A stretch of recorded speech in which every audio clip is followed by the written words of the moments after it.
Time is 22 minutes past 8. Henry Watson Fowler, he of Fowler's modern English usage fame, is going to be honoured with one of those blue plaques that English Heritage dish out next month. The author Alec Hamilton campaigned for it. He joins us, as does Tony White, who wrote a novel called Foxy-T, which comes out in paperback shortly. Alec Hamilton, he's better known by his book than by his own reputation, I suppose. Who was he and what's his history? Well, he's a rather interesting man. He was going to be an academic, but he failed to get a first and wound up being a school teacher at Sedbergh College in Cumbria, where he's still well remembered. He then thought he would become a man of letters and moved to London in 1900 and lived in an extremely squalid bed-sit in Chelsea, which is now an incredibly smart part of London. He lived there for 3 years as a complete failure, did not become a man of letters, and eventually wound up on Guernsey with his brother Frank, where they began to translate the 2nd century Greek author Lucian. Not exactly a big seller, but the Oxford University Press were rather impressed by this and asked him to do something else. And out of this came a book called The King's English. And then later, after the Great War in which Frank died, Henry wrote Modern English Usage, which I think is the book for which he's best known. And, you know, Fowler's Modern English Usage is kind of what people refer to. And he became a passionate advocate of grammar. Well, I think people misunderstand Fowler. They think he's a great pernickety stickler for telling you the right answer. But actually, when you come to use it, you find he's actually rather disinclined to do that. He's often very not much help. For example, on split infinitive, which of course is a great shibboleth of many writers, to boldly go where no man has gone before, set some people's teeth on edge.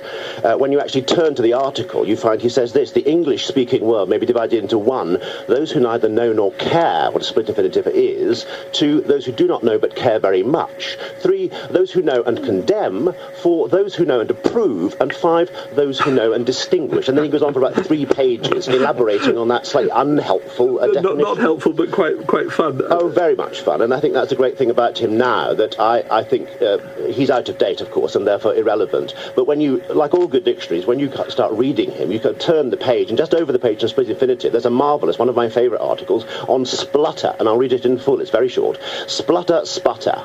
Without any clear or constant difference of meaning, it may be said that in sputter, the notion of spitting is more insistent, and that it tends on that account to be avoided when that notion is not essential.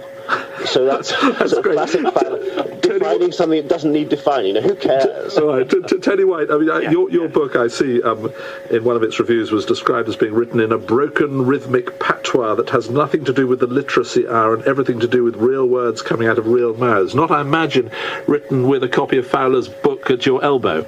No, quite, and it's important to realise that language changes, and I think my colleague there would agree with me that the English language has been formed by kind of international influences, whether immigration or invasion.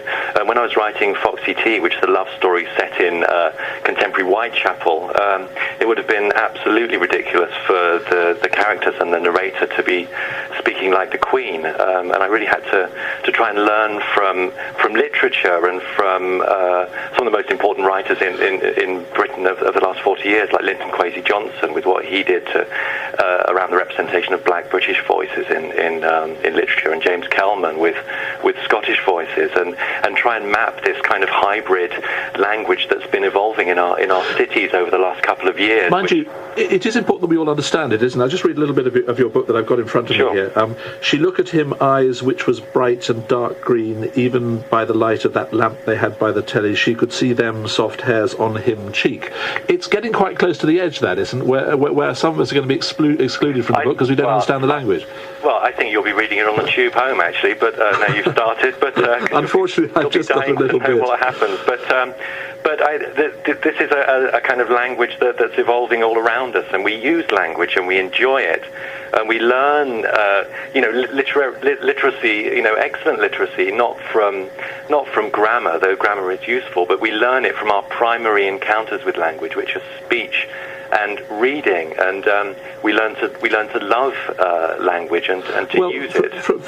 Alec Hamilton, from the bits of Fowler that you've read out, I suspect he would be rather sympathetic to that idea. Yes, I think so. I think you have to remember he's writing this 100 years ago, and of course the language has moved on, and we are more literate now than even we were then. He's writing his book for people, he describes it as for amateur writers and journalists, funnily enough, trying to get journalists to write properly. And the rules that he sets out in King's English are rather good. He says says anyone who wishes to become a good writer should endeavour, before he allows himself to be tempted by the more showy qualities, to be direct, simple, brief, vigorous and lucid. So I think that's exactly we should all remember absolutely here. Good stuff. Alec Hamilton, Tony White, thanks both very much indeed. Pleasure.